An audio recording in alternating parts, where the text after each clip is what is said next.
আমাদের চট্টগ্রাম বোর্ড 2023 রসায়ন দ্বিতীয় পত্র এমসিকিউ সমাধান করো। ঠিক আছে, ভালো করতে হবে, শিখে দেবো। ঠিক আছে, আচ্ছা খেয়াল করে দেখো, প্রথম কোশ্চেনটা হচ্ছে যে কোন যৌগটি পারঅক্সাইড। ঠিক আছে, তাহলে আমাদের প্রথমে কি জানতে হবে, সেটি হচ্ছে পারঅক্সাইড কি। আসলে সেই সকল অক্সাইড আছে পারঅক্সাইড, যে সকল অক্সাইড অম্লীয় অক্সাইড এবং ক্ষারীয় অক্সাইড, দুই প্রকারের যে অক্সাইড আছে এর থেকেও সবসময় অক্সিজেন পরমাণু বেশি থাকে। কি বলেছি, অম্লীয় অক্সাইড এবং ক্ষারীয় অক্সাইড এদের থেকে বেশি পরিমাণ অক্সিজেন থাকে, তাদেরকে বলে পারঅক্সাইড। যেমন আছে সোডিয়াম পারঅক্সাইড, বেরিয়াম পারঅক্সাইড আর হাইড্রোজেন পারঅক্সাইড। ঠিক আছে, এই যে তিনটে পারঅক্সাইড আছে সাধারণত এই তিনটের থেকে বেশি পড়ে। ক্লিয়ার, তাহলে আমাদের অ্যান্সার হবে কি সোডিয়াম পারঅক্সাইড, মানে একে ঘর। আচ্ছা, দুই বলেছে কি নাইট্রিক অ্যাসিডের জলীয় দ্রবণে বিদ্যুৎ চালনা করলে অ্যানোডে কোনটি উৎপন্ন হয়। আসলে অক্সি অক্সাইড মনে রাখতে হবে যে অক্সি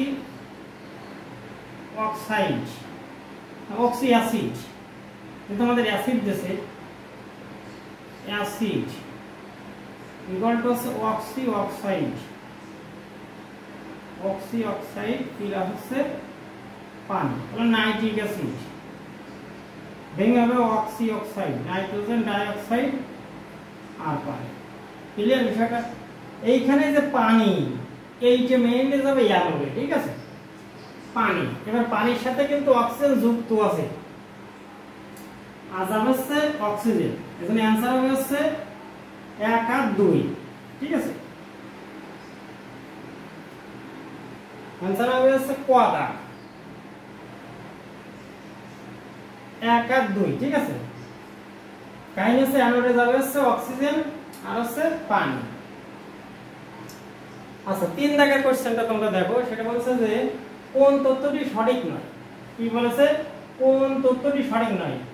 নমুনা পানি সিওডি মান বিওডি অপেক্ষা বেশি, হওয়ার পানিতে ক্যালসিয়াম ও ম্যাগনেসিয়াম যুক্ত থাকে, কুয়োর মতে পিএইচ সীমা 6.5 থেকে 8.5। এর ভিতরে সঠিক তথ্য নয়, সঠিক তথ্য নয়, সে হচ্ছে ঘোড়া। ভূপৃষ্ঠের পানিতে নাইট্রিক অ্যাসিড দ্রবীভূত থাকে, ভূপৃষ্ঠের পানিতে নাইট্রিক অ্যাসিড দ্রবীভূত থাকে, তাহলে পানীয় অতিরিক্ত অম্ল, যা কোনোদিনই সম্ভব নয়। ক্লিয়ার এই তিনটি? আচ্ছা দেখো 4 দাগে বলেছে কি, কোশ্চেনে বলছে যে অর্থোপেরা নির্দেশক গ্রুপ কোনটি। ঠিক আছে, এখন আমাকে জানতে হবে অর্থোপেরা নির্দেশক গ্রুপ আসলে কোনটি, কিন্তু এই কোশ্চেনের যেটা অ্যান্সার সেটা জানলেই কিন্তু হবে না। মনে রাখতে অর্থোপেরা নির্দেশক যত আছে সবই জানতে হবে, আবার মেটা নির্দেশকও জানতে হবে, কারণ তোমার এই কোশ্চেনে যে অপশন আসছে অন্য কোশ্চেনে যে সে অপশন আসবে তার কোনো সুযোগ নেই। অর্থাৎ আমার মেটা নির্দেশক এবং অর্থোপেরা নির্দেশক কারা সবগুলো জানাই ভালো। মনে রাখতে হবে অ্যান্সার হচ্ছে কটা NaCH3।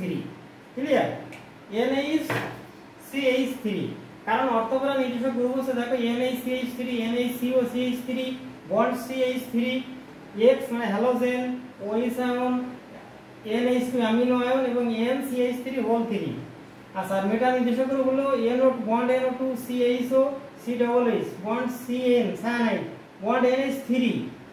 ঠিক আছে, আর বন্ড SO3H, এগুলো হচ্ছে মেটা নির্দেশক। তাহলে এইগুলো তুমি যদি ভালো করে জানো তাহলে ওইখান থেকে যে কোশ্চেন আসে তুমি সেগুলো পারবে।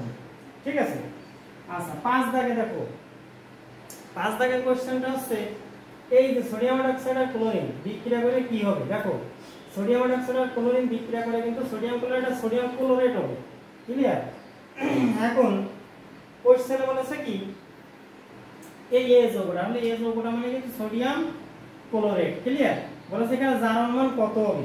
ক্লিয়ার, তাহলে আমি ধরো সোডিয়াম ক্লোরেটের ক্ষেত্রে NaClO3, ধরো সোডিয়ামের জারণ মান ক্লোরিনের জারণ মান, তাই তো, ক্লোরিনের জারণ মান ধরো হচ্ছে X, তাহলে সোডিয়ামের জারণ মান আমরা জানি 1, সে 1 আছে, একটা আছে তাই 1 মানে +1, আর ক্লোরিনের আছে ধরেছি X, আর অক্সিজেনের কিন্তু -2 জারণ মান আছে 3টি, ইকুয়াল টু 0 কথাও, X ইকুয়াল টু কিন্তু +5, তাহলে এখানে কিন্তু ক্লোরিনের জারণ মান আছে +5, এখানে আছে ক্লোরিন আর সোডিয়াম মানে আছে সোডিয়ামের জারণ মান যাবে তো উল্টো -1 কারণ ক্লোরিন এর। আচ্ছা এখানে তাই বলেছে তাহলে ক্লোরিনের যার মান কত, একটা হচ্ছে -1 আর একটা হচ্ছে +5, এর आंसर হবে 1 আর 3, অর্থাৎ आंसर হবে ঘ। বুঝা গেছে বিষয়টা? আচ্ছা 6 দাগের কোশ্চেনটা দেখো, বলেছে কি কপার সালফেট দ্রবণে 4 অ্যাম্পিয়ার বিদ্যুৎ 45 মিনিট যাবত চালনা করলে ক্যাথোডে কি পরিমাণ কপার জমা হবে। ঠিক আছে, তাহলে আমাদের কি কি দেওয়া আছে, দেওয়া আছে হচ্ছে তোমার I ইকুয়াল হচ্ছে 4 অ্যাম্পিয়ার, T ইকুয়াল হচ্ছে 45 মিনিট, মানে 45 গুণ হচ্ছে 60 সেকেন্ড। ক্লিয়ার? আমার বলেছে W ইকুয়াল টু হোয়াট।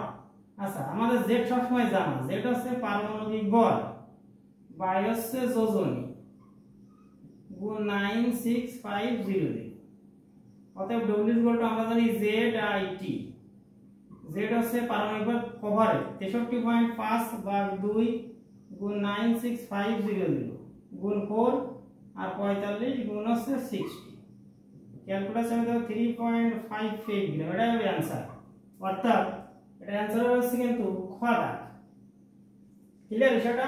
এর आंसर কিন্তু হবে খ দাগ। এবার 7 দাগের কোশ্চেনটা দেখো, দেখো খেয়াল করে সাথে কোন যৌগটি সেকেন্ডারি স্ট্যান্ডার্ড পদার্থ। ঠিক আছে, তাহলে আমাদের আগে জানতে হবে যে প্রাইমারি স্ট্যান্ডার্ড পদার্থ কোনগুলো আর কোনগুলো হচ্ছে সেকেন্ডারি স্ট্যান্ডার্ড পদার্থ। ক্লিয়ার?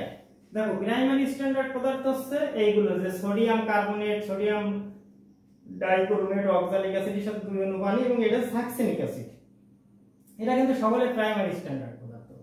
আর সেকেন্ডারি স্ট্যান্ডার্ড হচ্ছে sulphuric acid, sodium hydroxide, potassium hydroxide, potassium permanganate, sodium thiosulphate, HCl।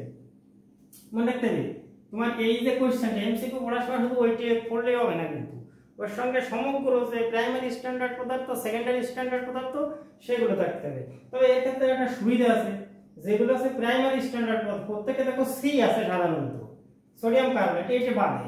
ঠিক আছে, প্রত্যেকটা দেখো সি আছে, এটা হচ্ছে প্রাইমারি স্ট্যান্ডার্ড পদার্থ। এখন সেকেন্ডারি স্ট্যান্ডার্ড তো আমাদের অপশন আছে কোনটার সঙ্গে, শুধু এইটার সঙ্গে মিলে, তাহলে আমার आंसर হবে ঘ। ক্লিয়ার বিষয়টা? আচ্ছা দেখো 8 দাগের কোশ্চেনটা খুব সুন্দরভাবে শিখতে হবে। এটা হচ্ছে C3H6O সংকেত দ্বারা গঠিত সম্ভাব্য সমাণুগুলো অ্যালডিহাইড, কিটোন আর অসম্পৃক্ত অ্যালকোহল। আচ্ছা আগে তোমার সমাণু সম্পর্কে খুব ভালো ধারণা থাকতে হবে, নাহলে কিন্তু হবে না। আচ্ছা আমার প্রথমে দেওয়া আছে কি C3H6O। ক্লিয়ার? এই জিনিসটা আসলে কি একটা জিনিস খেয়াল করে দেখো, আমাদের অ্যালকেনির সাধারণ সংকেত কিন্তু CnH2NO। ক্লিয়ার? এটা কিন্তু অ্যালকেনির সাধারণ সংকেত। যদি এই O বাদ দিয়ে, এই ওটা বাদ দিয়ে অ্যালকেনির সাথে মিশে যায়, তবে মনে রাখতে হবে এটা কিন্তু অ্যালডিহাইড হবে। তাহলে এটা হবে অ্যালডিহাইড। ক্লিয়ার বিষয়টা? কি বলেছি, এই অক্সিজেনটা মনে করো অক্সিজেনটা নাই, তাহলে C3H6 অ্যালকেনির সঙ্গে মিলে গেছে, তাহলে এটা হচ্ছে অ্যালডিহাইড। ঠিক আছে, এটা করার সময় করার সিস্টেমটা কি? আচ্ছা আগে জানতে হবে অ্যালডিহাইডে কয় প্রকার সমাণু হয়। ঠিক আছে, অ্যালডিহাইডের নিজে একটা, অর্থাৎ অ্যালডিহাইডের শাখা সমাণু সম্ভব, অ্যালডিহাইডের কার্যকারীমূলক সমাণু সম্ভব, অ্যালডিহাইডের কিন্তু টোটোমারিজমও সম্ভব, মেটামারিজম, টোটোমারিজম। ঠিক আছে, দেখো এর সিস্টেমটা কি আমরা কিভাবে পাতাবো। প্রথম 1 নম্বরে আগে কার্বন সংখ্যা পাতাবো, C বন্ড পাতিয়ে দেব। কাহিনী হচ্ছে যেহেতু আমি বুঝেই ফেলা দিয়েছি এটা অ্যালডিহাইড, কারণ কি ও বাদ দিলে কিন্তু অ্যালকেনির সঙ্গে মিলে যায়, অ্যালকেনির সঙ্গে মিলে যায়। তাহলে প্রথম কাজ হবে আমার শেষের থেকে শেষ কার্বনরে CHO বানাবো, বাকিগুলো হাইড্রোজেন দ্বারা পূর্ণ করে দেবো। দেখো মিলে গেছে, 3 আর 2 5 আর 1 6 হাইড্রোজেন। ক্লিয়ার? তাহলে এইটা কি, এটা আছে প্রোপানল বা এটা আছে অ্যালডিহাইড। ঠিক আছে, মনে রাখতে হবে 2 যদি অ্যালডিহাইড হয়, অ্যালডিহাইডে কার্যকারীমূলক সমানতা মনে রাখবা। অ্যালডিহাইডের ক্ষেত্রে কার্যকারীমূলক সমানতা আছে, অ্যালডিহাইড হলে কিটোন হবে, আর যদি অ্যালকোহল হয় তাহলে ইথার হবে। কি বলেছি, অ্যালডিহাইডের সময় আছে কার্যকারীমূলক সমানতা হবে অ্যালডিহাইড হলে কিটোন হবে, আর হচ্ছে অ্যালকোহল হলে ইথার হবে। তাহলে আমার বোঝা যাচ্ছে এটা অ্যালডিহাইড, তাহলে কিটোন হবে। তাহলে 3 কার্বন পাতাবো, পাতায় প্রথম মাঝেরটাকে CO দিল কারণ কিটোন বানাবো, বাকিগুলো হাইড্রোজেন দ্বারা বসায় দেব 1 2 3 এর নাম হচ্ছে প্রোপানন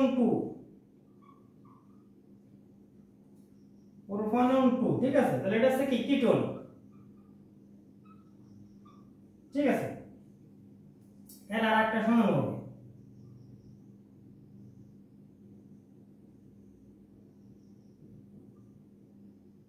এটা হচ্ছে টটোমারিজম দেখো হাইড্রোজেন 3 আর 3 6 আর OH টটোমারিজম সমান কাকে বলে একই সংকেতের মধ্যে যদি দুই প্রকার কার্যকরী মূলক থাকে যেমন এতে দেখো OH অ্যালকোহল নির্দেশ করে আবার দ্বিবন্ধন আছে তাহলে কি হবে এটা হচ্ছে অ্যালকিন তাহলে অ্যালকিন এবং অ্যালকোহল দুই ধরনের কার্যকরী মূলক যদি একই সমন্বিত থাকে তাকে বলে টটোমারিজম ক্লিয়ার তাহলে এটা হচ্ছে অসম্পৃক্ত alcohol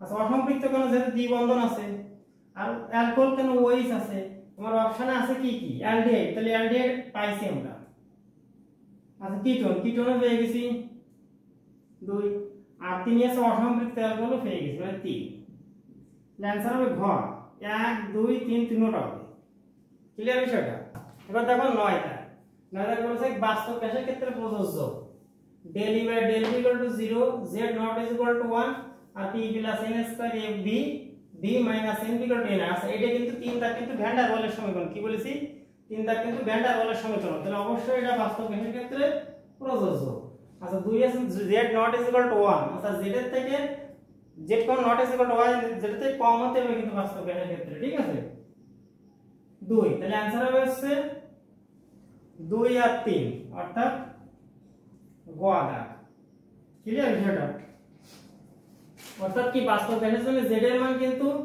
z not is equal to 1 হলে হবে না z equal to 1 হতে হবে ঠিক আছে বা z এর মান আছে অনেক থেকে কম হতে আচ্ছা আর 3 আছে ভ্যান ডার ওয়ালের সমীকরণ মানে তো বাস্তব গ্যাসের সমীকরণ আচ্ছা 10 বলেছে এক এসএটিভি তে সমপরিমাণ গ্যাসের আয়তন সবচেয়ে কম কোন গ্যাসের আচ্ছা আমরা জানি কি এসএটিভি তে 1 মোল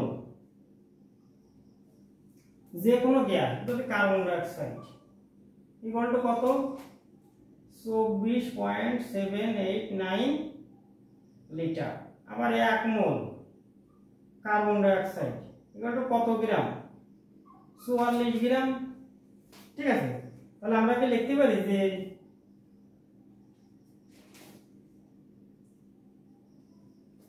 44 গ্রাম এর আয়তন 24.789 লিটার আচ্ছা আমরা ধরলাম বলেছে সম আয়তন আমরা ধরলাম x মিলিলিটার সব কয়টার ক্ষেত্রে তাহলে অতএব x গ্রামের আয়তন কত হবে 24.789 বাই 44 গুণ হচ্ছে x ঠিক আছে তাহলে তুমি ক্যালকুলেশন করলে হচ্ছে 0.56 সোজা কথা এই যে 24.789 ভাগ হচ্ছে প্রত্যেকের আণবিক ভর হবে ক্লিয়ার কিভাবে হবে তাকে বুঝতে পারছো যে 1 mole carbon die oxide 24.789 litre আবার 1 মোল কার্বন ডাই অক্সাইড 44 গ্রাম আমি লিখতে পারি তাহলে 44 গ্রামের আয়তন তো হচ্ছে সম আয়তন ঠিক আছে তাহলে আমি ধরলাম x মিটার তাহলে x এর জন্য কত হবে 0.53x ক্লিয়ার অর্থাৎ প্রত্যেকের আয়তন ভাগ হচ্ছে তার আণবিক ভর তাহলে এটা হচ্ছে কার্বন ডাই অক্সাইড এর জন্য আমরা বাকিগুলো একটু দেখি খেয়াল করে দেখো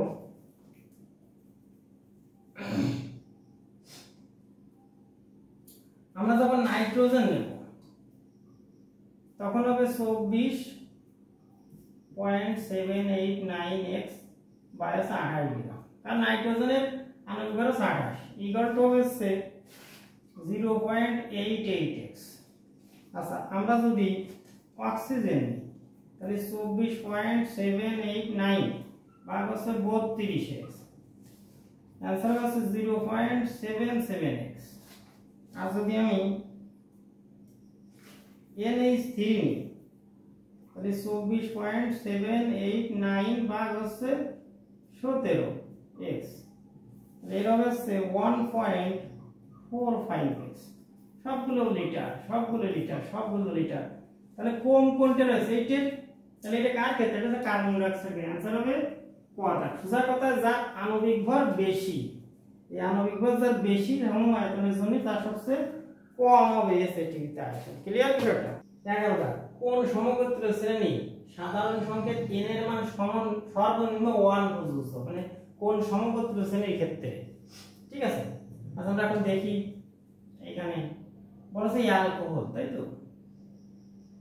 অ্যালকোহল, তাহলে n এর মান যদি 1 হয় তাহলে অ্যালকোহল হয় CH3OH। ঠিক আছে, কারণ কারণ হচ্ছে অ্যালকোহলের সাধারণ যে সংকেতটা CnH 2n+1 বন্ড OH, এইটি এইখানে হচ্ছে n এর মান যদি 1 হয় তাহলে CH3OH। আচ্ছা দেওয়া আছে অ্যালডিহাইড।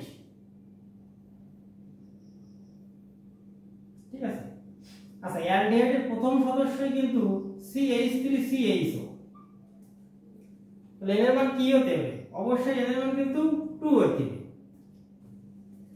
আচ্ছা দেখো ফ্যাটি অ্যাসিডের জন্য, ফ্যাটি অ্যাসিড, আচ্ছা ফ্যাটি অ্যাসিডের সাধারণ সংকেত হচ্ছে CnH2n ডবল। ক্লিয়ার? তাহলে প্রথম সদস্য হচ্ছে ইথানোয়িক অ্যাসিড CH3COOH, বা একে লেখা যায় C2H4 ডবল। এখানে কিন্তু n এর মান তাহলে কত? 2। আবার অ্যাসিড অ্যামাইড, অ্যাসিড অ্যামাইড এর সাধারণ সংকেত হচ্ছে CnH2n+1 NO। ক্লিয়ার? এর প্রথম সদস্য কিন্তু মনে রাখতে হবে ইথানামাইড CH3CONH2। ঠিক আছে, এটা লেখা যায় C2H5NO, অর্থাৎ এখানেও কিন্তু n এর মান আমরা 2 পেলাম। তাহলে আমরা প্রথমে কিন্তু অ্যালকোহলের ক্ষেত্রে শুধুমাত্র n এর মান 1 পেয়েছি, এই জন্য आंसर হবে কিন্তু অ্যালকোহল ক। আচ্ছা এবার দেখো 12 দাগ। 12 দাগে বলেছে কি যে হেক্সা অ্যাকোয়া আয়রন অ্যাঙ্গেল, এই যে আছে এটা অনুবন্ধী ক্ষারক। আমরা জানি কি যে কোন অ্যাসিডেতে একটি প্রোটন অপসারণ হলে যে ক্ষারকের সৃষ্টি হয়, অর্থাৎ একটা প্রোটন চলে যেতে হবে। সোজা কথা, দেখো এখানে +3 চার্জ আছে, একটা প্রোটন চলে গেলে কিন্তু +2 চার্জ হবে। ক্লিয়ার বিষয়টা? তো দেখো +2 চার্জ কার আছে? ক্ষর আছে আর ঘর আছে, কিন্তু একটা চালাকি আছে এই জায়গায়, সেটা হচ্ছে অ্যাকোয়া কিন্তু ক্ষার ব্র্যাকেটে তো 6টা আয়ন ছিল, মানে অ্যাকোয়া ছিল 6টা। এইটাই দেখো 6টা আর একটা 7টা আছে, আর এইটাই কিন্তু 5টা আর একটা 6টা আছে। এই 6টার সঙ্গে এই 6 মিলে যায়, এজন্য आंसर হবে কিন্তু খ। ক্লিয়ার? আচ্ছা 13 দাগে তোমরা তড়িৎ রসায়নের ইএমএফ এর সূত্র, এই সূত্রগুলো তোমরা যেহেতু জানো সেটা তোমার আর বলার দরকার নেই।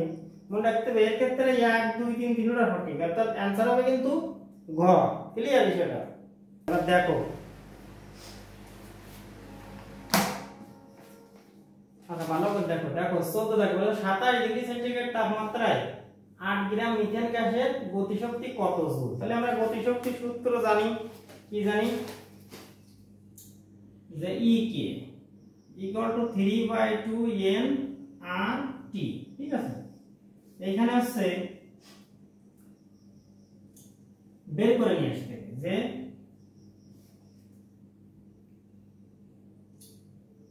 দরকার নেই 3/2 W/m/RT। ক্লিয়ার? W = কত? 8 গ্রাম, মিথেনের যে ভরটা দেওয়া আছে। ঠিক আছে, আচ্ছা m হচ্ছে মিথেনের আণবিক ভর 16 গ্রাম। ঠিক আছে, আর হচ্ছে জানা 8.314 জুল পার মোল পার কেলভিন। আচ্ছা টি এখানে বলা আছে 27 ডিগ্রি সেন্টিগ্রেড তাপমাত্রা, 27 ডিগ্রি সেন্টিগ্রেড মানে 27 যোগ হচ্ছে 273 কেলভিন, মানে হচ্ছে 300 কেলভিন। ক্লিয়ার? শুধু বসাই দিলেই হচ্ছে 3/2 গুণ W মানে 8/16, 8.314 টি মানে হচ্ছে 300। আচ্ছা ক্যালকুলাস চাপো, ক্যালকুলাস চাপলে পাবো হচ্ছে 1870.65 এত জুল, অর্থাৎ आंसर হচ্ছে খ। ক্লিয়ার? এই খ দাগ হবে आंसर। আচ্ছা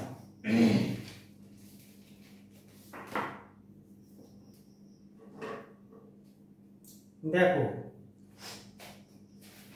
এবার বলেছে একটি পাত্রে একটা আছে সেমিমোলার সোডিয়াম কার্বনেট আর একটা আছে দ্বিক্ষারীয় অ্যাসিড। মনে রাখতে হবে একক্ষারীয় অ্যাসিড কাকে বলে? যার হাইড্রোজেন একটা, যেমন আছে নাইট্রিক অ্যাসিড HCl। দ্বিক্ষারীয় অ্যাসিড কাকে বলে? যার হাইড্রোজেন আছে দুটো, মানে বিশ্লেষণ করলে H+ দুটো পাওয়া যাবে, ঠিক আছে, যেমন আছে সালফিউরিক অ্যাসিড। এখন বলেছে এ পাত্রের দ্রবণের ঘনমাত্রা ppm এককে প্রকাশ করো, ঠিক আছে, এ পাত্রের দ্রবণের ঘনমাত্রা ppm এককে প্রকাশ করো। এখন মনে রাখতে হবে যে এইটা অনেকে দেখলাম যে বহু সূত্র খাটায়, এটা সূত্র খাটানোর কিছু নেই। মনে রাখতে হবে ppm মানে মিলিগ্রাম পার লিটার। কি বলেছি? Milligram per litre equal to হচ্ছে ppm, ঠিক আছে। আমার যে প্রয়োগ মিলিগ্রাম পার লিটারে যেতে হবে, ঠিক আছে। এখন বলেছে সেমিমোলার দ্রবণ। আচ্ছা, সেমিমোলার দ্রবণ এর জন্য আমরা S ইকুয়াল টু কত জানি? 0.5 m। মানে m মানে হচ্ছে 0.5 m, এর মানে হচ্ছে মোল পার লিটার, ঠিক আছে। তাহলে 0.5 মোল পার হচ্ছে লিটার। এখন এটা কি দেওয়া আছে সেমিমোলার? এটা হচ্ছে সোডিয়াম কার্বনেট। তাহলে সোডিয়াম কার্বনেট আণবিক ভর কত? 106। অর্থাৎ এই 106 ইকুয়াল টু 1 মোল। তাহলে আমি যদি এর সঙ্গে গুণ করে দিই 0.5 গুণ 106, ঠিক আছে। তাহলে 106 টা কি ছিল? গ্রাম। 1 মোল সমান সমান হচ্ছে 106 গ্রাম। তাহলে এটা গ্রাম পার লিটার। ক্লিয়ার বিষয়টা? আসলে গ্রামের তে আমার যেতে হবে হচ্ছে মিলিগ্রাম পার লিটার। তাহলে আমরা জানি কি 1 গ্রাম সমান কত গ্রাম মিলিগ্রাম? 1000 মিলিগ্রাম। তাহলে 0.5 গুণ 106 গুণ হচ্ছে গুণ 1000, এইটা দিলে হবে মিলিগ্রাম পার লিটার। এই যা হবে এইটাই হবে হচ্ছে তোমার ppm। কারণ কি মিলিগ্রাম পার লিটারে হচ্ছে তোমার ppm। আমরা কি করব? মোলটা উঠিয়ে দেব। 1 মোল সমান কত গ্রাম? তো সোডিয়াম কার্বনেট 1 মোল হলো 106 গ্রাম। তাহলে 106 গুণ করলে এটা গ্রাম পার লিটারে চলে যাবে। গ্রামের তো মিলিগ্রাম পার লিটারে আমরা চলে যাব। তো কত আসবে? 5.3 গুণ 10 টু দি পাওয়ার 4। অর্থাৎ অ্যানসার হবে কিন্তু ক। অ্যানসার হবে ক। ক্লিয়ার? 15 থেকে অ্যানসার হবে হচ্ছে ক। এবার 16 থেকে বলেছে কি এ পাত্রের দ্রবণের আয়তন কত। ক্লিয়ার? তাহলে আমরা একটু দেখি এ পাত্রের দ্রবণের আয়তন কত।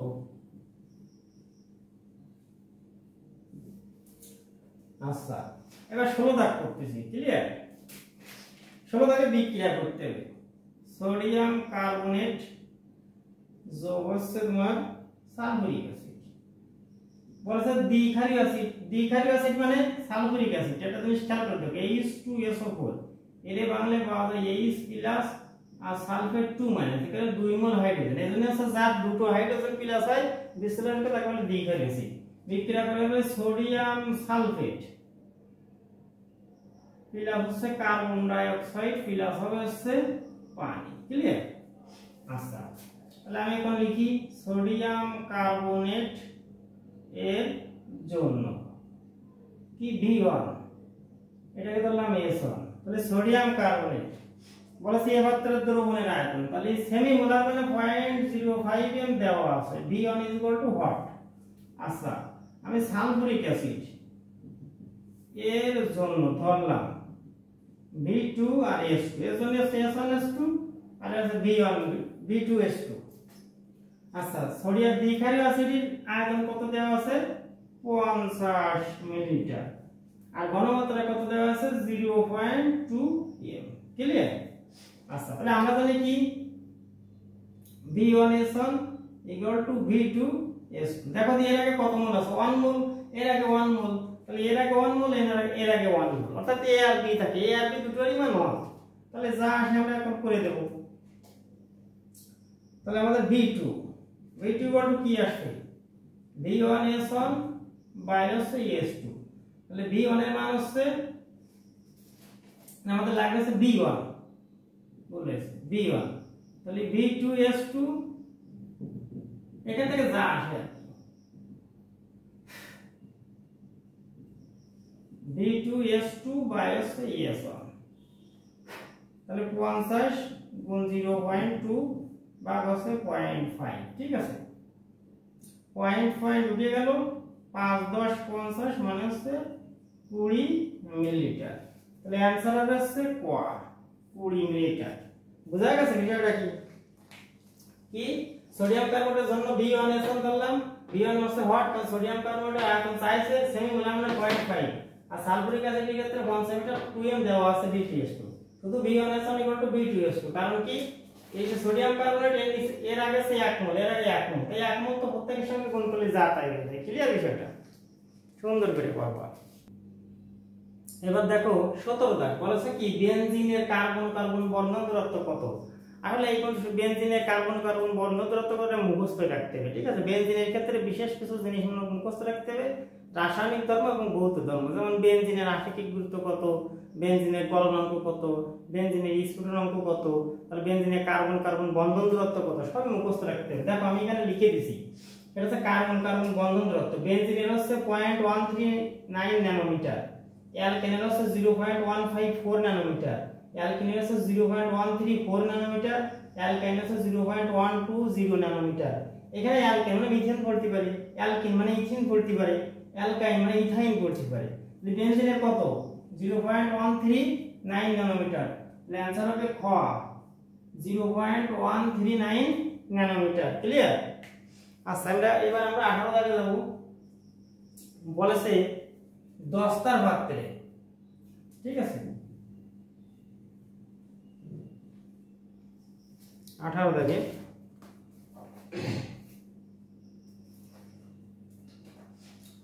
বিরাট একটা জিনিস দেওয়া আছে, সেটি হচ্ছে E নট জিঙ্ক 2 প্লাস আর জিঙ্ক ইকুয়াল টু হচ্ছে 0.76 ভোল্ট, আর E নট Fe 2 প্লাস আর Fe এটা হচ্ছে -0.44 ভোল্ট। এটা কিন্তু দেওয়া আছে। কি বলেছে 18 দাগে বলেছে 10 তার পাত্রে ফেরাস সালফেটে দ্রবণ রাখলে সৃষ্ট কোষের বিভব কত হবে। আমার দেওয়া আছে কিন্তু এইটি। আচ্ছা আগে যদি ধাতুর আয়ন থাকে তাহলে সেটা হচ্ছে কিন্তু বিজারণ বিভব, তাহলে জিঙ্কেরও বিজারণ বিভব দেওয়া আছে, আয়রনেরও দেওয়া আছে। আচ্ছা তাহলে আমরা অঙ্কটা শুরু করি।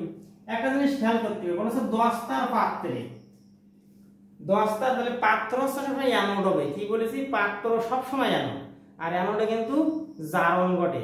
তাহলে 10 তার মানে জিঙ্কের পাত্র, তাহলে জিঙ্কের জারণ ঘটছে। তাহলে আমরা সূত্রটা লিখি, ই কোষ ইকুয়াল টু ই অ্যানোড যোগ ই ক্যাথোড। আমি সবসময় প্লাস চিহ্ন ইউজ করব না, মাইনাস চিহ্ন ইউজ করব না। ক্লিয়ার? আচ্ছা আমরা জানি অ্যানোডে কি ঘটে? জারণ ঘটে, আর ক্যাথোডে কি ঘটে? বিজারণ ঘটে। তাহলে এখানে জারণ কার ঘটবে? জিঙ্কে। তাহলে আমি জিঙ্কের জারণ ফর্মে লিখব, মানে Zn আগে লিখবো, তারপরে Zn2 প্লাস লিখবো। ক্লিয়ার? প্লাস, আর বিজারণ ফর্মে লিখবো আয়নকে, আগে আয়ন লিখবো পরে Fe লিখবো। ক্লিয়ার বিষয়টা? আচ্ছা এইখানে একটা খেয়াল করো, সেটা হচ্ছে জিঙ্কের দেওয়া আছে বিজারণ বিভব, কিন্তু ওএসএ জারণ। তাহলে আমি এই বিজারণ জারণ বিভবটা কি লিখতে পারি? Zn2 প্লাস ইকুয়াল টু হচ্ছে -0 প্লাস, তাহলে 0.67 প্লাস এখানে রয়েছে আয়রনের বিজারণ হয়েছে এবং দেওয়াও আছে, তাহলে যে বিভব তাই পাতাই দিলাম। ঠিক আছে, লিখে দিলাম। দেখো কাহিনী কি, এই আছে জিঙ্কের আছে জারণ, কিন্তু এখানে দেওয়া হয়েছে বিজারণ, তাহলে বিজারণের মাইনাস হয়, তাহলে জারণ করলে সময় প্লাস দিয়ে দেব, তবে হচ্ছে 0.32 ভোল্ট। ক্লিয়ার বিষয়টা? তাহলে आंसर হবে কিন্তু গোয়া, आंसर হবে গোয়া 18 দাগে। আচ্ছা দেখো এবার 19 দাগ দেখো। আচ্ছা 19 দাগে বলেছে কোন গ্যাসটি বয়েলের সূত্র হতে সবচেয়ে কম বিচ্যুত হয়। মনে রাখতে হবে এক্ষেত্রে আণবিক ভর হিসাব করতে হবে, আণবিক ভর যত কম সেইটা হবে आंसर। ক্লিয়ার? হাইড্রোজেনের 2, অক্সিজেনের 44, নাইট্রোজেনের 28 আর অক্সিজেনের 32, ঠিক আছে? কার্বন ডাই অক্সাইডের 44। তাহলে এক্ষেত্রে হাইড্রোজেনের ভর সবচেয়ে কম, এজন্য आंसर হবে 19 এর ক। ক্লিয়ার? আচ্ছা এবার বলছে যে 20 দাগে হেটারো অ্যারোমেটিক যৌগ কোনটি? হেটারো অ্যারোমেটিক যৌগ কোনটি? এখন তোমার প্রথমে জানতে হবে যে হেটারো যৌগ কাকে বলে। হেটারো যৌগ হচ্ছে সেই সকল হাইড্রোকার্বন যে সকল হাইড্রোকার্বনে কার্বন হাইড্রোজেন ছাড়াও একটি অক্সিজেন সালফার অথবা নাইট্রোজেন থাকবে। কি বলেছি? যে সকল হাইড্রোকার্বনে কার্বন এবং হাইড্রোজেন ছাড়াও অক্সিজেন সালফার ও নাইট্রোজেন থাকবে। ক্লিয়ার? এখন দেখো প্রথম অপশন আছে ইথিলিন অক্সাইড। ইথিলিন অক্সাইডের সংকেত এটি। তাহলে ইথিলিন অক্সাইড কিন্তু হেটারো যৌগ, কারণ কি এতে আছে কার্বন এবং হাইড্রোজেন বাদে অক্সিজেন আছে। ঠিক আছে, বেনজিন আছে কার্বন, এটা হেটারো মোটেই না। পিরিডিন এটাও কিন্তু হেটারো যৌগ। আবার টেট্রাহাইড্রোফিউরান এটাও হেটারো যৌগ, কারণ কার্বন হাইড্রোজেন বাদে অক্সিজেন। কিন্তু বলেছে কি হেটারো অ্যারোমেটিক যৌগ। ঠিক আছে, তাহলে এটা কি বলা আছে বেনজিন বলায় বা পাই ইলেকট্রন আছে? নেই। এজন্য কিন্তু এটা হেটারো অ্যারোমেটিক না, ক্রস। বেনজিন আছে অ্যারোমেটিক যৌগ, হেটারো না, ক্রস। আর টেট্রাফিউরান, ফিউরান হেটারো যৌগ, কিন্তু এর বেনজিন বলাই নেই। অর্থাৎ 4n+2 হাকেল সংখ্যা ইকুয়াল টু পাই ইলেকট্রন সংখ্যা লেখো। এর হচ্ছে দুটো উপায়, দুটো সাইড 4। তাহলে n ইকুয়াল টু কত হবে? 2/4 মানে 1/2। অর্থাৎ যে সকল ক্ষেত্রে হাকেল সংখ্যা আছে n এর মান ধনাত্মক পূর্ণ সংখ্যা হয় না, সেটা কিন্তু অ্যারোমেটিক যৌগ না।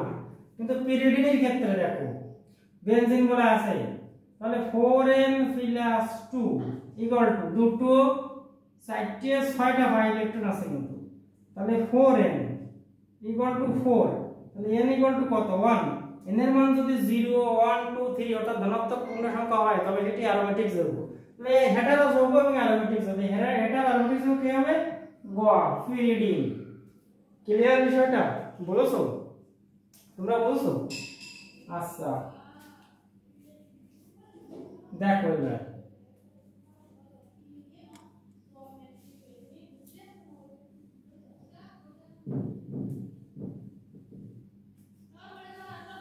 এবার বলেছে কোন যৌগে কার্বনের জারণ মান 0। আচ্ছা মিথেন, মিথেনে কার্বনের জারণ মান কত?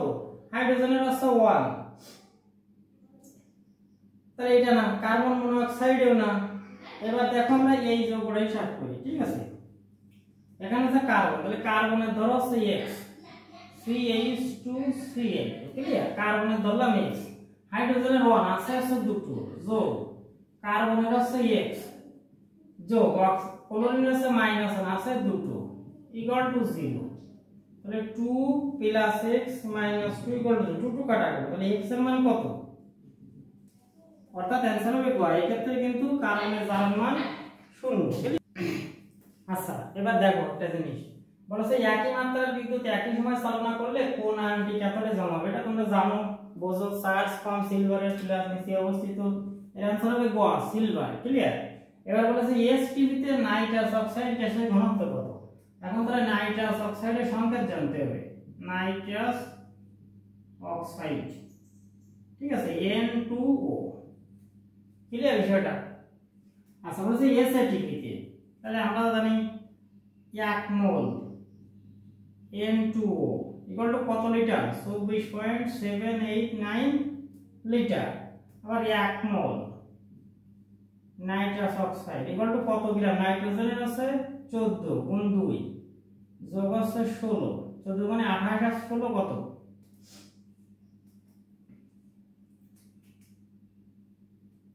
8 আর 14 মানে আছে 44 গ্রাম। ঠিক আছে, দেখো দিয়ে বাম পাশ সমান।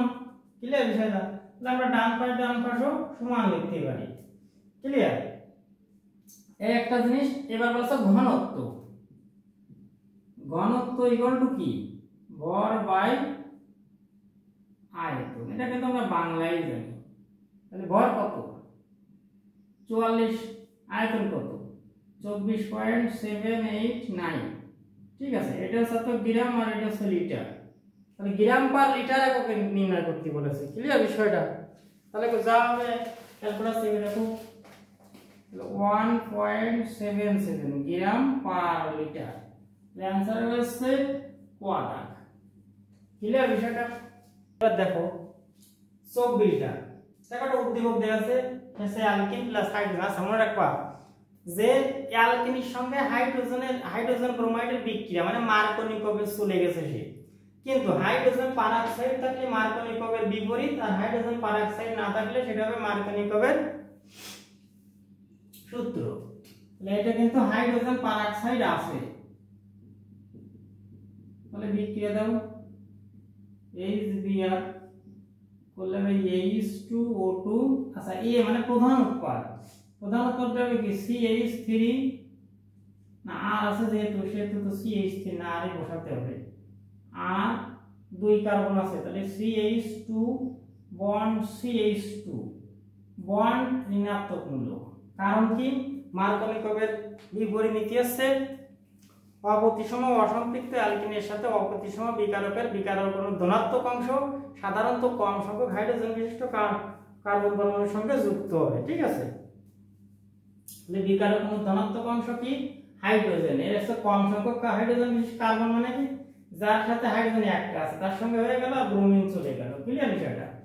আচ্ছা তাহলে এইটা হচ্ছে প্রধান উৎপাদ, এটা কিন্তু হবে 99%, তাহলে এটা এ ক্লিয়ার বলেছে কি 24 এ যৌগটি হলো, তাহলে এ যৌগটি কি এ, অর্থাৎ आंसर গ। আচ্ছা 25 এবং যুক্ত বিক্রিয়া মার্কনিকভের নীতি প্রযোজ্য, আসলে না মার্কনিকভের এখানে বলেছে মার্কনিকভের নীতি প্রযোজ্য নয়, আসলে তো মার্কনিকভের নীতি প্রযোজ্য না, এটা হচ্ছে মার্কনিকভের বিপরীত। আচ্ছা বলেছে কি এ আলোক সক্রিয়, এই যে যৌগটা কি আলোক সক্রিয় আদৌ, কারণ কি আলোক সক্রিয় যৌগ হতে হলে তার একটি কাইরাইল কার্বন থাকতে হয়। কাইরাইল কার্বন কাকে বলে, যদি কোনো কার্বনের 4টি হাতে 4টি ভিন্ন মূলক থাকে তবে তাকে কাইরাইল কার্বন বলা হয়, তাহলে এটা কিন্তু আলোক সক্রিয় না। আর মুক্ত মূলক সৃষ্টির মাধ্যমে দেখো CH3 আর আছে প্লাস আর মাইনাস আছে, যার জন্য মুক্ত মূলক সৃষ্টির মাধ্যমে সংগঠিত হবে, आंसर হবে 1 3, অর্থাৎ খ দাগের आंसर। ক্লিয়ার বুঝা গেছে মোটামুটি।